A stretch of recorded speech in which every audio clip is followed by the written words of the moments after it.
we are entering in one of the worst recessions we ever entered. This is not going to be a recession in USA or China. This is going to be a world recession. And in this video, I'm going to show you why. So first of all, you have this small passage, 33 miles, called the Strait of Hormuz, where 20% of the oil comes from this passage. And if this continues closed because of the war between Iran, Israel, and USA, this is going to impact the entire world. So we have India, 40-50% of the oil comes from there, also energy. If we look at China, 50% as well. If you look at Japan, even more than that, around 60%. So you have major economies being impacted in a way that we never seen. If 20% of the oil doesn't come from there, we are going to enter in a massive recession, and the implications of that are yet to be seen. So this is really, really important. I hope in the next few days, weeks, this gets solved, because if not, the entire world will suffer. Europe will suffer, USA, China, every single major country, the Middle East, not only for oil and energy, also lots of food goes from that passage to the Middle East. And if the Strait of Hormuz is closed, the Middle East will also suffer massively because it doesn't have access to water and food.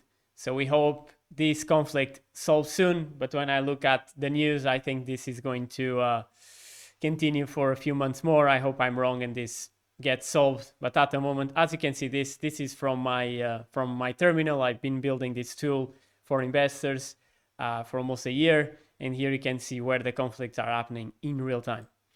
Another very important thing that we're going to speak in today's video is, what are the whales doing? So as you can see, Warren Buffett, one of the best investors of all time, is holding 325 billion in cash, which means he knows something is wrong and is waiting for a recession like I think is going to hit to buy really, really cheaply. So when you look at Warren Buffett, 325 billion, that's a lot of money. As you can see here, you can see his positions: Apple, American Express, Bank of America. And if you look at this, you can see the biggest investors in the world and what they are doing at the moment. You see many of them actually holding a lot of cash. As the situation gets worse in the Middle East, the biggest investors are starting to be more cautious, and makes a lot of sense. So in this war, I think you're going to have assets that are going to perform very well. And I think, honestly, Bitcoin, in my opinion, and even if you look at the current price action, is showing tremendous strength.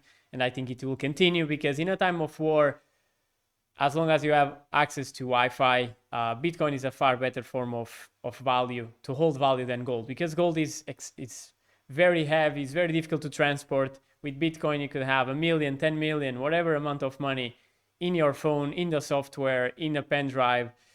With gold, is far more difficult. So I think Bitcoin in times like this will prove its value. As you can see here, so this is also a heat map from the terminal. As you can see, the most orders for Bitcoin are around 55 to 89. So I think we're going to range around this level. If we start closing above 100K, I think there is a good chance that we target all-time highs again. But until then, I honestly think we still have another move towards 88, 9, could even go to 95. And I think we return back to these orders around between 50 and 60K. I think the bottom for Bitcoin will be around this area. I think we're going to have another move towards this previous range, as you can see here, around 85 to 90K. And from here, we could have another move down. But overall, on the long term, I think Bitcoin is one of the best assets to accumulate in the time of war. I would definitely accumulate Bitcoin.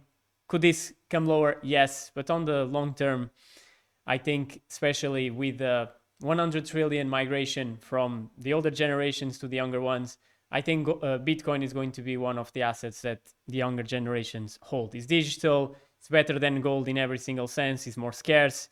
So I think this is the asset to buy for this year.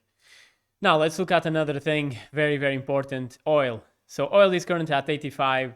If the Strait of Hormuz continues closed and the supply of oil is so strict, we're definitely going to have a massive recession, and we're probably going to see oil between 100 and 200. There are some people saying 200, not so sure about that, but definitely going to be above 100 for quite a while. And as you can see on the monthly, we are starting to see some positive slope. And the last time we actually, it was the top for oil, it was in June of 22. We are still a bit far. If you look on the daily, yes, we are a bit overbought, but it doesn't matter. In times of war, these kind of indicators don't matter as much. We could continue overbought for quite a while. So this is one of the most important charts to look at is oil. I honestly think if the situation continues like this and if there is no agreement for the Strait of Hormuz, we are going to see oil above 100. There is no doubt about that. Now let's also look at gold. I think gold will continue hold its value because in a time of war, most wealthy people and banks and institutions, they like to accumulate gold. I think for the average person, gold is not a really good form of value, storage of value in a war, because it's really difficult to sell. If you want to escape your country, you can simply take gold with you. It's very, very difficult. So for wealthy people, for institutions, for banks, I think gold will continue holding its value. But for people, I think in times of war, I think Bitcoin is far better. I think gold will keep doing well. Dollar will keep losing its value and all the other currencies because they keep printing money out of thin air. So I honestly think gold will continue doing well, but I think Bitcoin is going to do much better. Also, if you look at the chart of Bitcoin against gold, and this is one of the most important charts to look at, as you can see, every single time that Bitcoin against gold was at the lows, we had the bottom of the cycle. And again, we are at the lows. Yes, we could go lower, but I think on the long term, this is going to be an amazing opportunity. Bitcoin is at the lows on the weekly against gold and is also at the lows against NVIDIA. I think NVIDIA will keep outperforming Bitcoin on the long term because the demand for AI will keep growing. But short to medium term, I think there is a good chance that Bitcoin against NVIDIA performs well. As you can see, the indicator showing oversold momentum. So definitely the assets I'm looking at for this year is Bitcoin, oil, of course, but I want to wait for this situation to solve. And if in terms of altcoins, the ones I'm looking at, still Tau, decentralized AI infrastructure, I think this will be one of the most important ones. On the weeklies, trying to attempt to break this trend line, momentum is at the lows. Another project is Hyperliquid, keeps being very strong. Why? This is not only crypto, this is stocks, commodities, and very soon you're going to have the integration with Polymarket. So very, very close to close above this key level of 37. So Hyperliquid, very, very strong. I think is going to be one of the best performers. Solana, I think, is going to be one of the layer ones that is most used. And that's it. In terms of crypto, I think most cryptos are dead. I think this is the last cycle for most cryptos. I think other than Tau, Zcash, Hyperliquid, Solana, Bitcoin, Ethereum, could add SUI here and near, they could survive, but most altcoins are going to zero. So if you have an allocation, just be careful. I would definitely be far more inclined to be in Bitcoin at the moment, and in these coins like Tau and Hype, I think also they are the only legit altcoins in this cycle. Thank you very much, guys.